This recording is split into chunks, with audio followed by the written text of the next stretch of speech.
Hi, everybody. This is the Baseball HUD, the amazing, spectacular, terrific, the great one, the people's champion. Your host, the HUD. Of course, this is the Baseball HUD. And please subscribe to the channel, like this video, and send me a super thanks. They do a lot of great work here. And, of course, thank you. So the Mets are now 35-17. They have the most wins in baseball. This is one of the biggest leads they've ever... I think this is the biggest lead they've ever had after 52 games in any season. One of the biggest leads they've ever had in the history of this team, starting on June 1st. They have a 10.5 game lead. They swept the Nationals today. They've won 6 in a row. This is a bigger lead that they have right now than what they had in '86. So when we talk about big leads, and we talk about the '86 Mets and it's better than that, it tells you what they're accomplishing. And they're not at full strength. There's no Jacob deGrom. There's no Max Scherzer. And it's just great to watch. You know, it's what a difference a year makes. What a difference it is to have a professional manager running this team. It's a big difference. Buck Showalter, I had said that he was the guy I wanted here in the off season.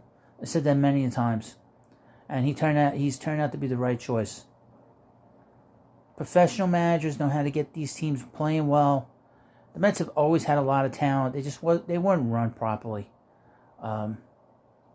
When you see guys like Jeff McNeil take a step back in their production, you have to ask yourself what's going on in terms of management, in terms of the front office.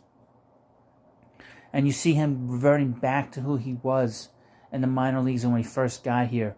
The guy sprays the ball around everywhere, and the Mets should have been encouraging him to be more like that. And to see him being at the top of his game is fun to watch. They're getting unbelievable contributions from their stars. Francisco Lindor. It's funny, ever since I did that video on him, calling him bust, he's played great. And, of course, Pete Alonso's probably going to win the MVP of the National League. But we'll talk about a couple guys that are sort of unsung. I think we're seeing it. Is Luis Guillorme. How well he has played, how well he's hit. He's been fun to watch. He shouldn't be out of the lineup right now. He should be playing every day as much as he can. You ride the hot hand. You know, if you're going to win this thing, you put a guy in that's playing well and he earned it. And then you get these wonderful contributions from guys like Nick Plumer, who, I know that the scouting report was a guy, he had a lot of power, but boy, that home run he hit on Monday to left field was much more impressive to me than the ball hit down the line on Sunday Night Baseball. So we're seeing some really great things from this team. The pitching staff's been very strong. I've said in the offseason that if the Mets got any kind of offense, they were going to be a tough team to deal with. I've said this for the last 2 years. When the Mets have offense, they always seem to find a way to sort of cobble enough pitching. Unless their pitching is so bad, they always find a way in terms of getting some kind of really good pitching performances. And we're seeing that Carrasco went 4-0 in May. All these guys have really pitched very, very good. Very well. There's nothing not to be excited about. And I think, I was watching the game the other night and they had Ron Darling going around the ballpark. He said the word to sort of describe the Met fans in the ballpark is jubilant. I think we're so excited for this team. And it's been such a pleasure to watch it. Because you see baseball like it's supposed to be played. The Mets aren't in a situation where they're caught off guard. They're well prepared. You see the difference. There's no Mickey Callaway screwing up the lineup now with this guy. This guy notices everything, and he's extremely smart. Buck Showalter is just an incredible manager. And we've not had a manager this talented since Bobby Valentine. He might be actually more talented than Bobby, quite frankly. To transform this team that was many games under 500 blew a big lead to have this kind of a lead. 10.5 games on June 1st. They're on pace to win over 108 games. Can you imagine that? That's an amazing thing to sort of talk about. Let me just take a real quick peek here. And, what's great about the Mets is that they're on pace to win 110 games.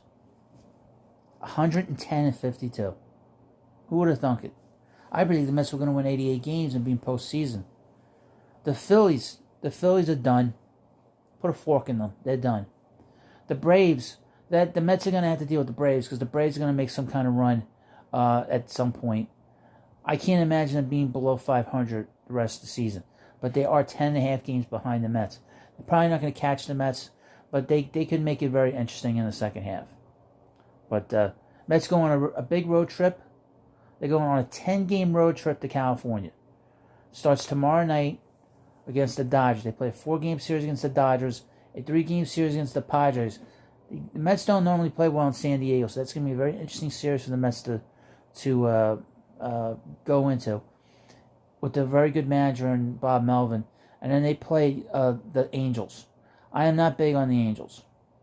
We saw here in New York, Syndergaard pitched here last night. He didn't pitch well. Mets will face Syndergaard next week in one of the games at the end of next weekend. So, the Mets have a lot of stuff going on for them. That road trip will be key. If they come out of the road trip 500 or better, teams aren't going to catch it. The National League East is going to be over. So, but let me know how you think about the Mets. Let me know what you think about this video, of course. Please subscribe to the Baseball Hut. Live streams will be coming up very soon. In the month of June, we'll start talking about trades again, what the Mets need. Doesn't seem like they need a lot. They need some pitching help, and they could use another bat in the lineup. But beyond that, nothing of any major note.